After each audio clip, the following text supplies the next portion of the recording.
Amani ya Mungu iweze kuwa na nyinyi, Bwana azidi kuwabariki.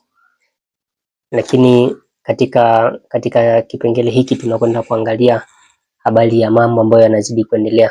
Ukiangalia hapo kuna vitu ambavyo vinazidi kuendelea ambavyo tulikwisha kuonywa kitambo, tukaambiwa yakianza kuonekana hayo basi tuweze kujua ya kwamba wakati uko karibu.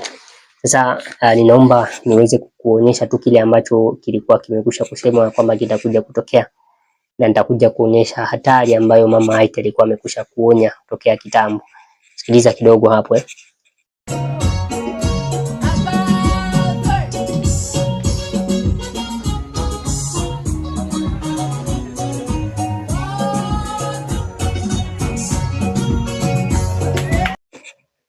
Sasa hayo ambayo yameelezwa katika hiyo katika tunayoyaona ilikuwa imekwisha kusemwa kama ni sifa za Babeli. Sasa ninaomba niweze kutoa nukuu katika nukuu. Kwanza kabla hatujaeleza katika nukuu, tuanze kwanza na kitabu cha Ufunuo. Kitabu cha Ufunuo katika sura ya 12 18. Kwenye 18 kuna malaika huyu wa Ufunuo 18 anapiga mbiu baada ya Ufunuo 14. Yule malaika watatu anasema, akalia kwa sauti kuu akisema, umeanguka, umeanguka Babeli ule mkuu, umekuwa maskani ya mashetani na ngome ya kila roho mchafu na ngome ya kila ndege mchafu mwenye kuchukiza. Unaona? Kwa hiyo huyu anayetajwa hapa, kuna wengi wanaodhani kwamba bado ni Katoliki, lakini leo nabii inaeleza wazi mwenye sifa hizi atakuwa ni nani. Unaona?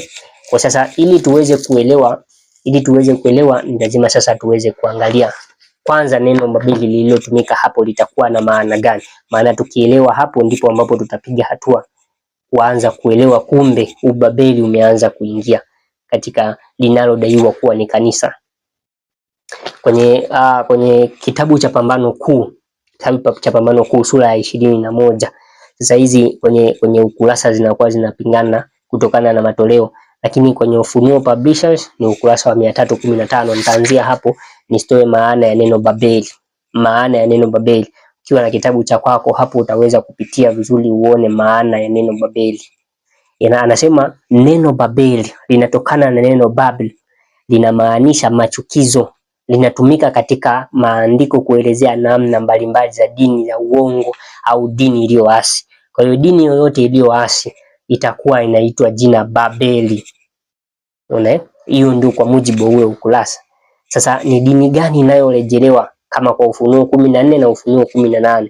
Sasa kwenye ukurasa wa 317 anakuja kueleza vizuri, anasema neno Babeli machafuko linaweza kutumika kwa madhehebu haya kwa usahihi kabisa, wote wakidai kupata mafundisho yao kutoka katika Biblia, lakini wakiwa wamegawanyika. Neno Babeli, au tuanzie juu, anasema mengi ya makanisa ya Kiprotestanti yanafuata mfumo wa Rumi na mshikamano haramu wa wafalme wa dunia, makanisa ya dola na uhusiano wao na serikali ya kiraia na madhehebu mengine yanafuata kukubaliwa na ulimwengu. Kwa hiyo ulimwengu ukiunganishwa na kanisa linakuwa tayari katika hali ya Ubabeli. Sasa angalia onyo ambayo tulikuwa tumekusha kupewa kitambo, katika onyo iliyokuwa imekusha kutolewa kitambo katika roho ya unabii. Sasa hichi kinachoendelea, kinachoonekana hapo ni kile ambacho kilikuwa kimekusha kutabiriwa ya kwamba itakuwa ndio maasi ya kuwa yamekusha kuingia katika kanisa. Sasa nianze kwanza na ukurasa wa 321 kwenye hichi kitabu kwanza, alafu nitaingia katika Review and Highlight. Anasema urafiki wa kanisa na dunia unanajisi imani ya kanisa, na matokeo yake kanisa huwa na mvuto unaonajisi ulimwengu kwa kufundisha mafundisho yaliyo kinyume na mafundisho ya wazi ya maandiko matakatifu. Sasa hapo ni urafiki wa dunia na kanisa.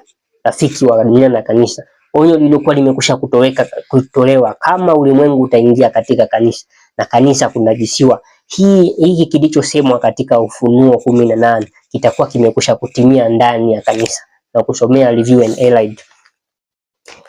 Highlight ya Februari 26 mwaka wa 1899. 95 kusomea hiyo nukuu. Paragrafu yake ni 4, anasema ulimwengu haupaswi kuingia kanisani. Hichi tunachokiona ni ulimwengu kuingia kanisani, lakini anasema haupaswi kuingia kanisani na kuoana na ulimwengu na kufanya mikataba ya umoja. Kwa njia hiyo kanisa litakuwa limeanguka kabisa, kama ilivyoelezwa katika Ufunuo, ngome ya kila ndege mchafu na mwenye kuchukiza. Na kurudisha kwa hiyo video tena kidogo uone nyingine hapo inavyokuja kutuonesha kwamba hapo tayari kuna namna ambayo ujumbe umekusha kuonyesha kwamba kuna kuanguka, na tutakuja kuona kanisa kuanguka, hata Roho wa Mungu anakuwa hayupo tena. Some hapa.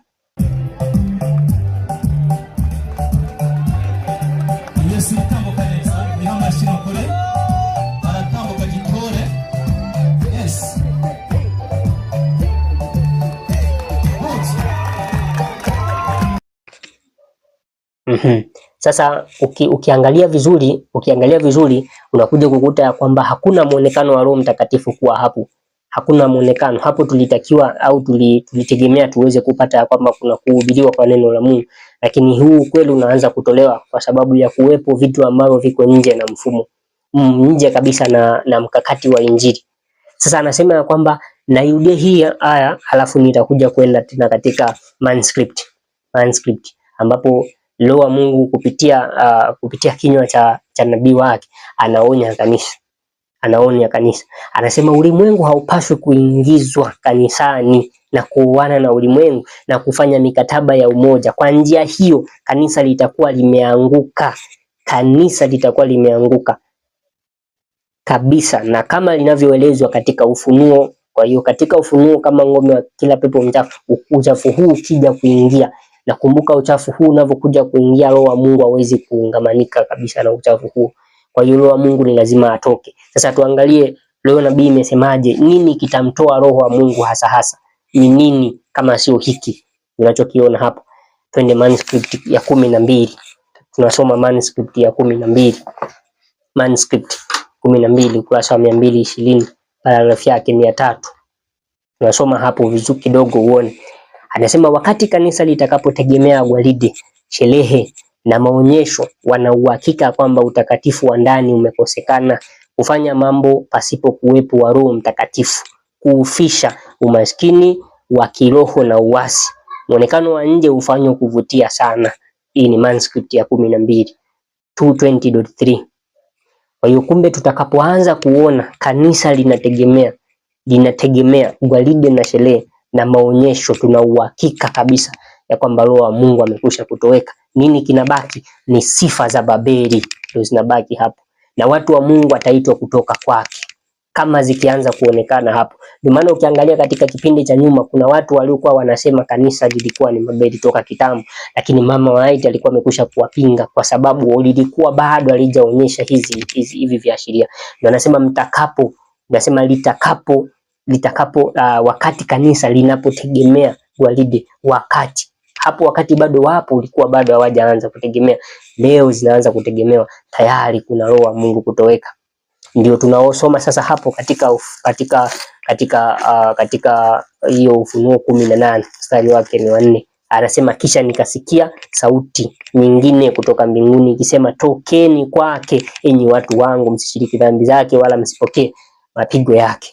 Wote wenye sifa ya kuwa na hizi kama ngome ya kila pepo mchafu, kila ndege wachafu wabaya, basi watakuwa wanaitwa watu wa Mungu kutoka hapo ili wasinajisiwe. Katika kitabu cha Ufunuo 14 mstari wa 4 nasema hawa ndio wasionajisiwa, wasiochafuliwa na wanawake, maana ni bikira nao umfuata mwana kondoo kila aendako.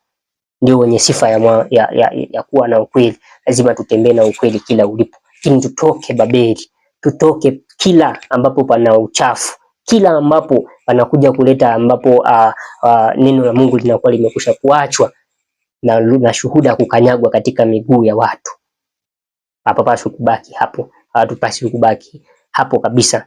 Angalia Bwana aweze kuwasaidia sana, kutusaidia pia katika nyakati hizi za mwisho, maana kazi yetu ni kuhubiri, kazi yetu ni kupeleka ujumbe kadri au kwa vile ambavyo tumeagizwa kupeleka.